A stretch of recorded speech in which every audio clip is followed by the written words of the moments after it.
Salut et bienvenue dans New Deal, le podcast Slate Ifri TTSO qui décortique l'actualité américaine en compagnie de Laurence Nardon, responsable du programme USA à l'Ifri. Bonjour Laurence. Bonjour Romain. Alors Laurence, cette semaine, vous avez choisi de nous emmener à Hollywood. Alors, pas pour les paillettes, puisque la cérémonie des Oscars a déjà eu lieu début mars, mais pour parler de la grève des scénaristes. Depuis le début du mois de mai, l'écriture des scénarios de films et de séries est à l'arrêt à Hollywood, ainsi que l'écriture des textes de nombreuses émissions de télévisées telles que les late night shows.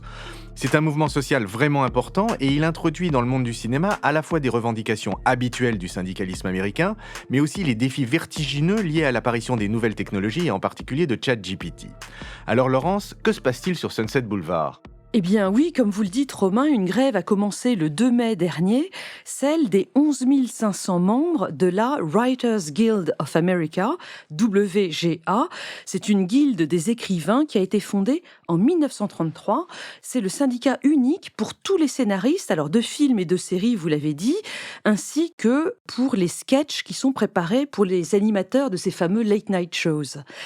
Cette guilde, elle s'oppose à l'Alliance des producteurs de cinéma et de télévision, Alliance of Motion Picture and Television Producers, qui, elle, est une organisation fondée carrément en 1924. Elle porte ce nom depuis 1982 seulement. Cette alliance, elle réunit 3 types d'acteurs, les grands studios de cinéma, Paramount, Sony, Walt Disney Studios, Warner Bros., etc., les grandes chaînes de télé comme ABC, CBS, Fox News et compagnie, et enfin les plateformes de streaming, évidemment Netflix, Amazon, Apple TV+, et d'autres. Les rapports professionnels entre les scénaristes d'un côté et les producteurs de l'autre sont régis par des accords qui durent 3 ans. Le dernier, signé en 2020, est arrivé à échéance au 1er mai 2023, et c'est parce que les uns et les autres n'ont pas réussi à s'entendre sur un nouvel accord que la grève a été déclenchée. Alors allons-y Laurence, quels sont les points de désaccord entre les scénaristes et les studios ? Il y en a beaucoup, mais je vais vous les regrouper en 3 groupes. Et vous verrez que chacun reflète les interrogations liées aux évolutions de l'économie américaine, mais aussi aux évolutions de la technologie. On va d'abord parler de l'ubérisation de la profession de scénariste. Aujourd'hui, les séries sur les plateformes, elles comptent moins d'épisodes que les séries traditionnelles à la télé. Sur Netflix, par exemple, une série, ça va être 8 à 10 épisodes contre 20 à 24 épisodes pour une série dans les années 80 à la télé, par exemple.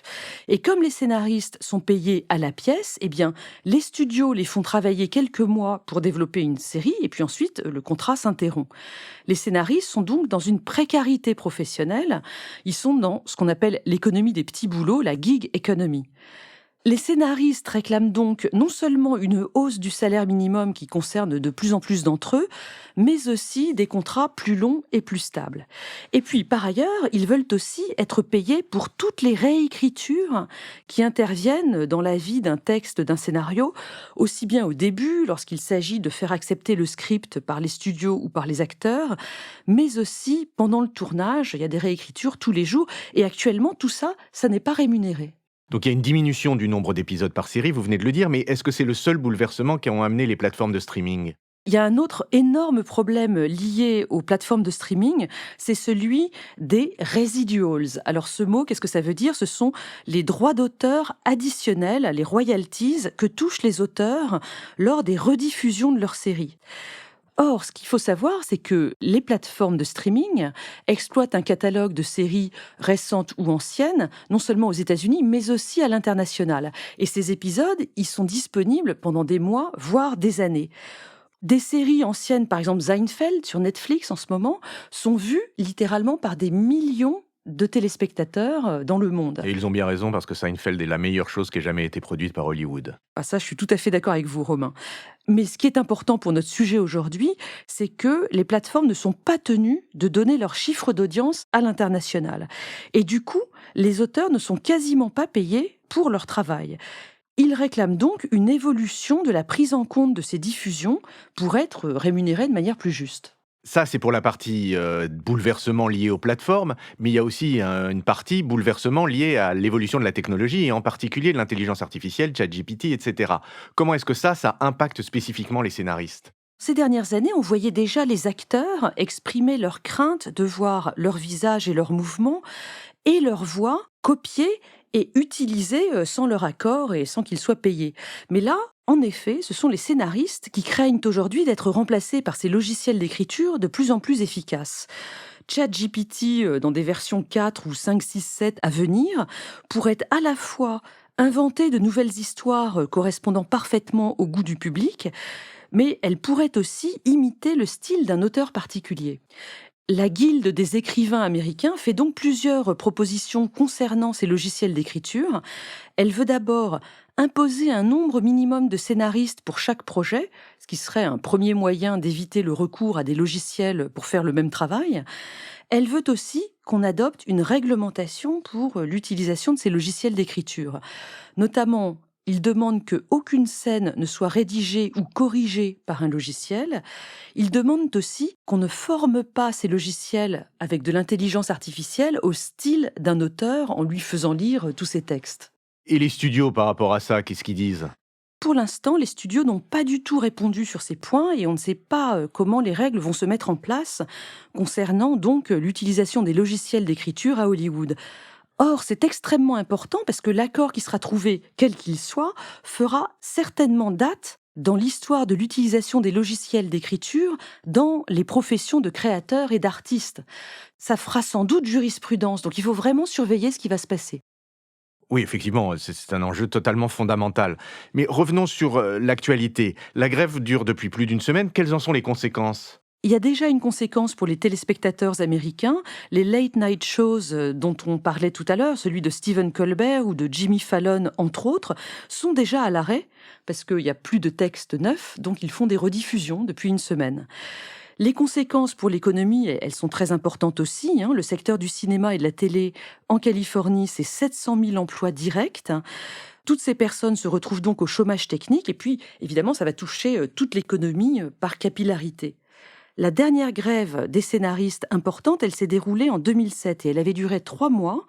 On a calculé que les pertes pour la ville de Los Angeles avaient été plus de 2 milliards de dollars. Oui, à ce propos, je me souviens d'une anecdote de Matthew Amalric qui tournait le méchant dans James Bond à l'époque et il racontait qu'il n'y avait plus de scénaristes et plus de dialogueurs pour les scénarios, qu'il avait dû se coller lui-même et Daniel Craig, je crois, à l'écriture du scénario. Il en résulte un film complètement merdique, sans queue ni tête, un des plus mauvais James Bond qui ait jamais été produit. Donc on voit bien l'enjeu artistique aussi.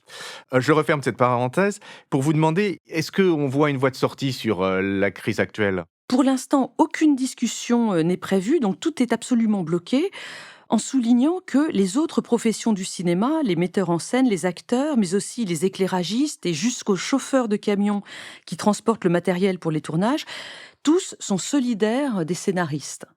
La grève pourrait donc durer un bon moment, peut-être jusqu'à la cérémonie des Emmy Awards. C'est la cérémonie qui récompense les émissions et les séries télé et qui est prévue le 18 septembre prochain. Au pire, cette grève pourrait retarder la saison d'automne pour les séries et les films. Mais alors, en dehors de la perspective effrayante de ne plus avoir de séries à se mettre sous la dent, je suis quand même surpris par l'importance de ce mouvement parce qu'on a tendance à penser que le syndicalisme aux États-Unis est très faible. Ben oui, le syndicalisme qui était assez répandu dans l'après-guerre s'est absolument effondré aux États-Unis dans les années 1980. Je vous rappelle qu'en 1980, le président Reagan avait viré 11 000 contrôleurs aériens qui s'étaient mis en grève de manière illégale. En 2022, selon le Bureau of Labor Statistics, il n'y a que 10% des actifs américains qui sont syndiqués, 33% dans le public et 6% dans le privé.